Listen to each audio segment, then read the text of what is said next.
Bonjour, My Polyglot Life, c'est un podcast pour les personnes qui veulent écouter un contenu en français avancé et progresser dans la compréhension orale et le vocabulaire, mais aussi réfléchir en français à des sujets de société et des aspects culturels, souvent avec une vision féministe, décoloniale et soucieuse de l'environnement et de justice sociale. Je suis Cathy Introligator, mais je me présente comme Cathy Intro pour faire plus simple. En tant que coach NeuroLanguage, je partage des conseils sur l'apprentissage efficace et personnalisé des langues. J'offre aussi des séances particulières de coaching, des groupes de conversation et de la formation pour les éducatrices qui voudraient se former à la méthode NeuroLanguage Coaching et obtenir la certification. Tu peux trouver des informations et me contacter sur mon site internet mypolyglotlife.com. Si tu veux soutenir le podcast et accéder aux bonus, tu peux t'abonner à l'espace Patreon sur patreon.com/cathy.intro. Ce podcast est principalement enregistré à Montréal. Donc, en introduction, je tiens à souligner que les terres sur lesquelles je vis et travaille, appelées Tiohtià:ke ou Montréal, font partie du territoire traditionnel non cédé des Kanien'kehá:ka, ou Mohawks, qui a longtemps servi de lieu de rassemblement et d'échange entre les nations de la région. Je rends hommage aux savoirs ancestraux qui sont pour moi une source d'inspiration constante. Si tu veux améliorer ton français dans un esprit respectueux des cultures de chaque individu et de la nature, tu es au bon endroit. Bonne écoute! Bonjour! Beaucoup d'entre vous apprenez le français parce que vous aimez cette langue. Certes, elle est difficile à apprendre, mais pour toi, les bénéfices de pouvoir comprendre des films, lire des livres ou avoir des conversations en français l'emportent sur la pénibilité de son apprentissage. Mais ce n'est pas le cas de tout le monde. Pour certaines personnes, l'apprentissage est imposé, parce que c'est obligatoire à l'école, parce que c'est la langue familiale, ou parce qu'on habite dans un pays francophone où tous les services et la vie quotidienne se passent en français. Pour d'autres, il peut y avoir un attrait pour la langue, le français de France par exemple, mais un rejet du français local, par exemple le français du Québec. C'est une remarque que j'entends souvent.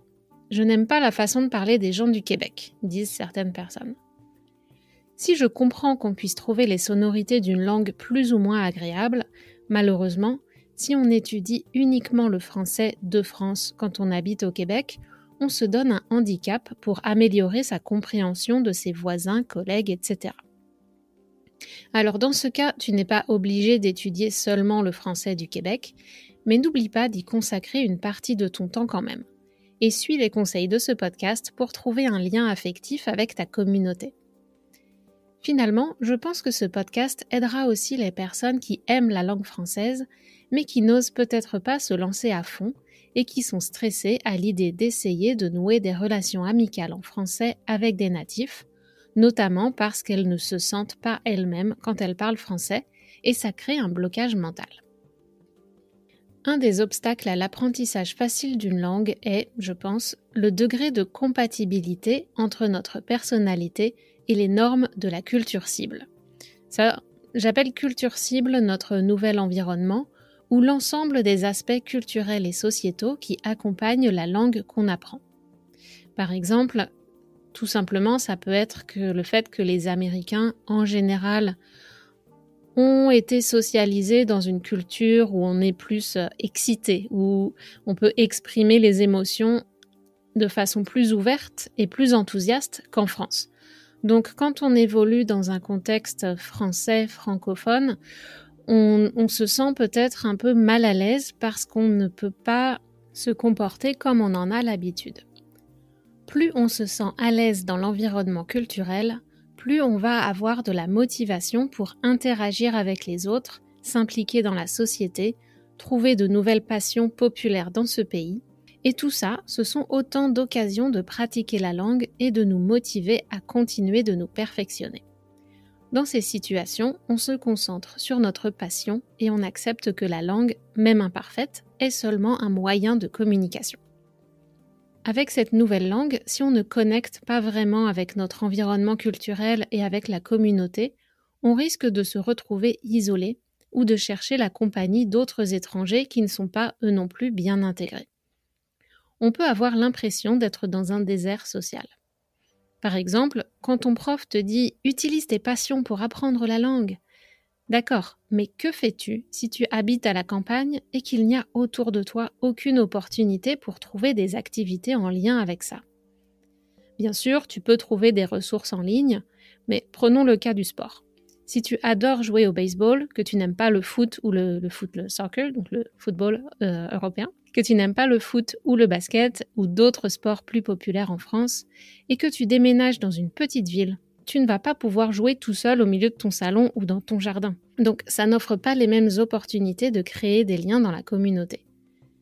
Si ça t'arrive, la seule chose que je peux t'encourager à faire est de ne pas abandonner et de continuer de chercher une activité que tu peux pratiquer avec des personnes locales.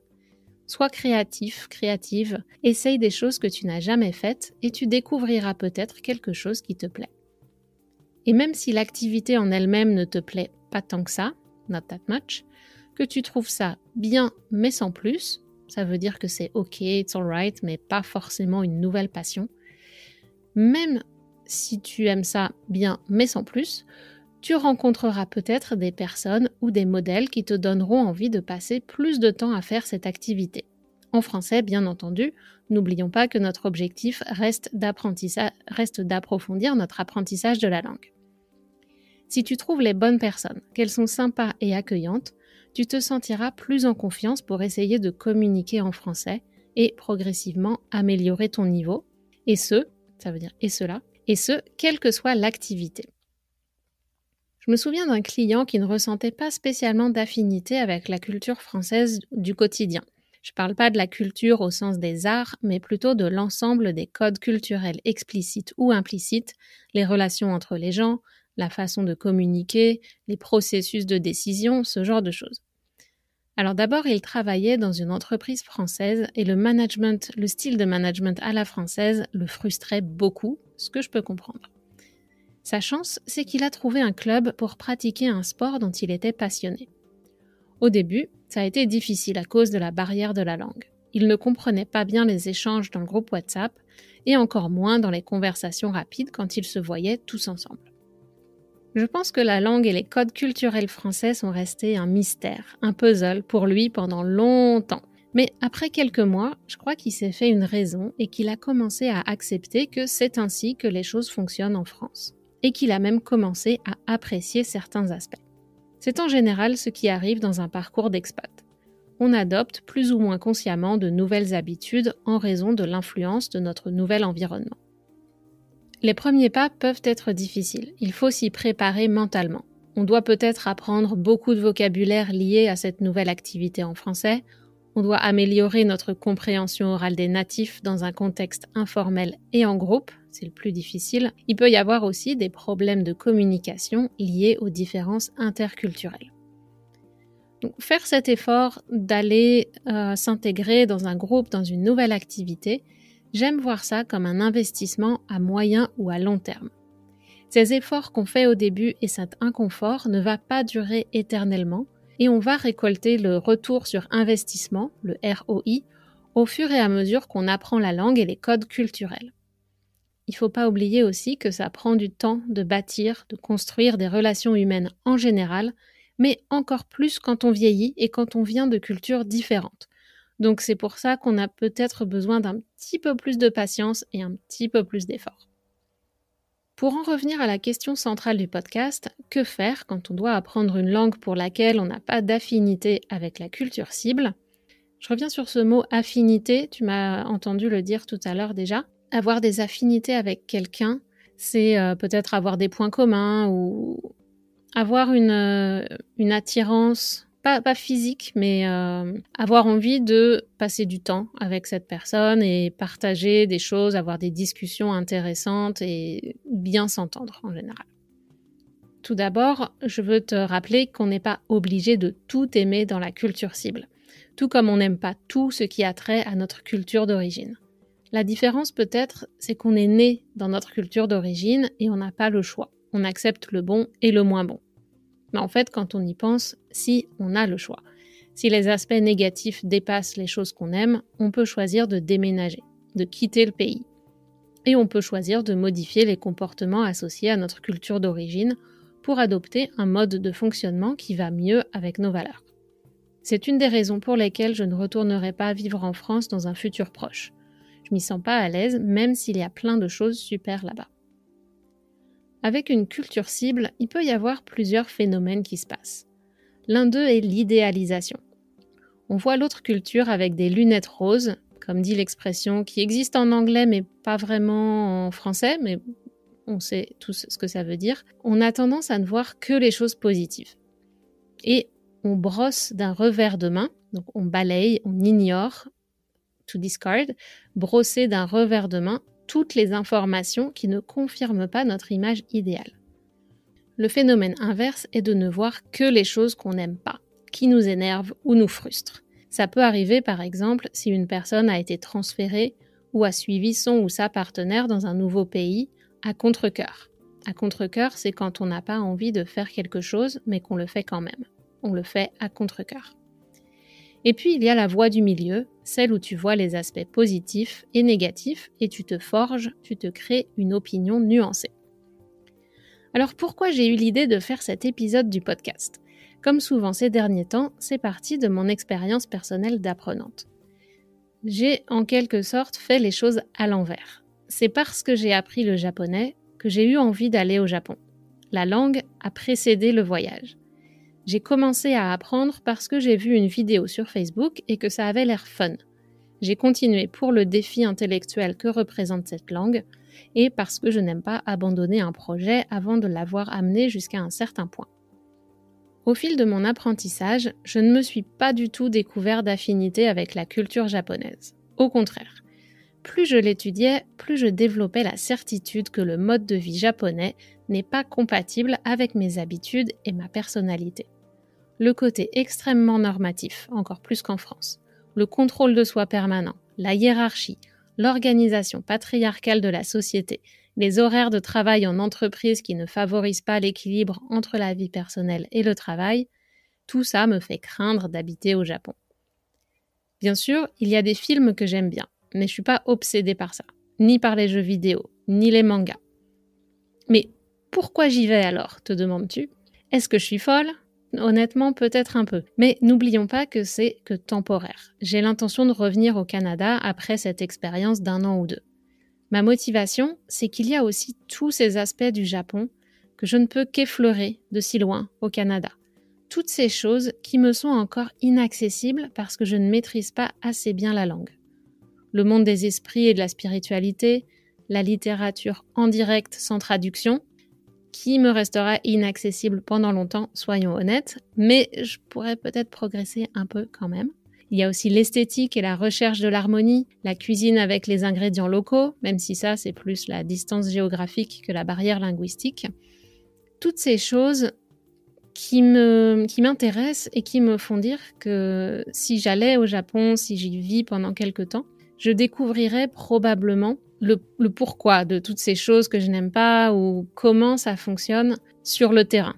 Sans la distance de voir ça avec mes yeux de Canadienne, mais voir ça un peu plus avec une perspective japonaise, avec toute l'histoire et tout ce qu'il y a derrière, pour essayer de comprendre comment on en est arrivé là et qu'est-ce qui se cache derrière tous ces codes. Et parfois, si tu connectes pas avec une culture, ça peut être une question de timing. C'est ce dont je me suis rendu compte aussi. Les choses qui pourraient te passionner sont en quelque sorte cachées à cause de la barrière de la langue ou de la distance physique. Alors ne désespère pas, continue de travailler et de trouver de plus en plus de choses qui t'intéressent et te permettent de pratiquer la langue. Plus ton niveau va augmenter, plus tu auras accès à des ressources diverses et variées et donc plus de chances de trouver des choses qui t'intéressent. Je suis convaincue qu'on peut apprendre une langue à un haut niveau sans vivre dans un pays. Je le sais parce que j'ai rencontré des gens qui l'ont fait. Mais pour moi, c'est pas assez. Je veux parcourir le pays avec mes pieds, parler avec les gens dans leur environnement et écouter leurs histoires et leurs points de vue sur la vie, le monde, leur pays. Je veux les observer en douce, cachés derrière ma tasse de café ou de thé et écouter leurs conversations, sentir les odeurs dans les rues, ressentir la chaleur, la pluie, le froid sur ma peau, partager un peu de leur quotidien, même si ce n'est que temporaire. Ces prochains mois au Japon, je les aborde avec curiosité, en essayant de laisser mes jugements derrière moi, et comme je le fais pour ce podcast, avec un intérêt pour la sociologie et l'histoire, et comment le passé influence le présent. Et bien sûr, l'évolution de mon apprentissage de la langue. Actuellement, j'estime que j'ai un niveau B1 du cadre européen commun de référence pour les langues, avec beaucoup de connaissances grammaticales, mais des difficultés pour les appliquer, en particulier en expression orale. J'aimerais atteindre un bon B2 en compréhension orale et écrite, et pour l'expression orale, être capable de parler de façon assez fluide et être à l'aise avec les structures de phrases les plus courantes. Je sais que je ferai encore des erreurs grammaticales et c'est pas grave. L'avenir nous dira si mon objectif est réaliste. Bon, je pense que l'objectif est réaliste, ça, c'est pas un problème. Mais bien sûr, pour la réalisation de cet objectif, ça dépend du temps que je passerai à étudier et pratiquer les concepts qui me posent le plus de problèmes. Je dois t'avouer que j'ai un peu peur des premières semaines et du mal de crâne, ça c'est un autre mot pour dire mal à la tête, qui accompagnera la fatigue liée au décalage horaire et au fait d'être entouré en permanence de signes que mon cerveau ne peut pas décoder sans faire un effort important. Je sais reconnaître un certain nombre de kanji, mais cette quantité semble être une goutte d'eau dans la mer. Je t'emmènerai dans cette aventure avec moi dans les prochains épisodes du podcast, après une pause pour préparer mon départ et mon emménagement. Quand j'y pense, c'était la même chose avec l'anglais. Même si j'ai toujours eu envie de vivre dans un pays étranger, c'était pas nécessairement un pays anglophone. Et ça a été le même processus avec l'espagnol aussi. Je t'explique. L'Irlande est le premier pays où je suis allée parce qu'on y parle anglais et que j'étais curieuse d'en apprendre plus sur ce pays à l'identité forte. Mais au départ, j'ai limité mon choix de pays où j'aimerais aller aux pays qui parlaient anglais pour pratiquer cette langue que j'avais apprise à l'école. Pour l'espagnol, j'aime la langue espagnole. Avec toutes ses variantes d'Europe et d'Amérique, j'aime la sonorité, j'aime bien la parler aussi, et j'en ai approfondi ma connaissance avant même d'avoir envie de faire un séjour dans un de ces pays. J'ai approfondi ma connaissance pour socialiser avec des hispanophones à Montréal, en gros. En fait, c'est parce que je parlais espagnol à un niveau intermédiaire que j'ai eu envie de profiter du fait que la conférence Neuro Language Conference se passe en Espagne. En Catalogne, plus précisément, mais c'est quand même possible de parler en castillan. Donc, j'ai profité de ce fait pour faire une immersion plus longue et ensuite j'ai planifié des séjours de plusieurs semaines, comme je t'ai expliqué dans un des épisodes précédents, comment réussir ton immersion.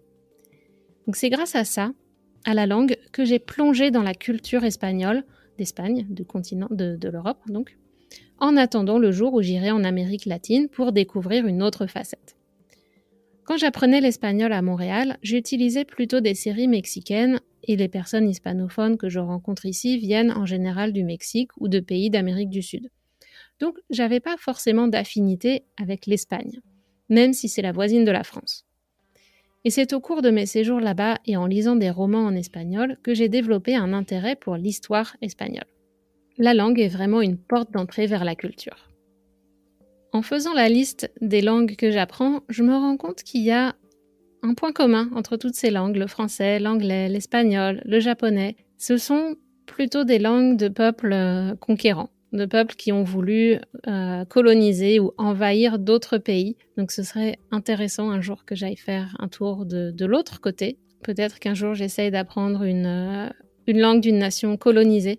Et voir ce que ça fait en termes de ressources, de richesse des ressources, de diversité, même si maintenant, avec le développement des cours en ligne, heureusement, on trouve de plus en plus de choses, même dans des langues dites minoritaires. Donc des langues qui sont peut-être parlées par beaucoup de personnes, mais qui ne sont pas très populaires ou très valorisées sur le plan international.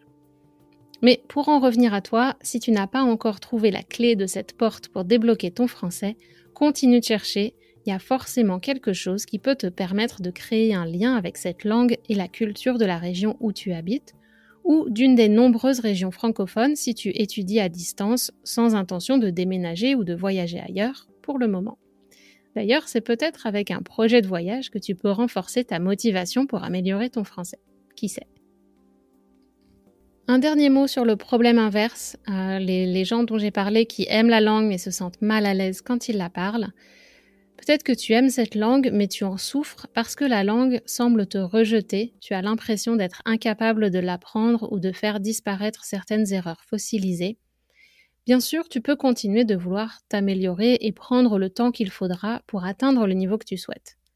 Mais en attendant que ce jour arrive, je te recommande de faire preuve de bienveillance envers toi-même et de reconnaître que certaines choses sont plus difficiles à appréhender pour ton cerveau, pour une multitude de raisons. Tu n'as rien fait de mal, c'est peut-être l'influence de ta langue maternelle ou d'autres choses, donc c'est juste une observation et une invitation à ne pas laisser ces points noirs obscurcir toutes les choses que tu fais bien. Sur cette note plus positive, je te laisse et puis on se retrouve dans quelques semaines avec la saison 5 de My Polyglot Life en français au Japon. Ciao ciao! Voilà, si vous aimez ce podcast, n'oubliez pas de vous abonner et d'en parler autour de vous et je vous dis à très bientôt sur My Polyglot Life en français.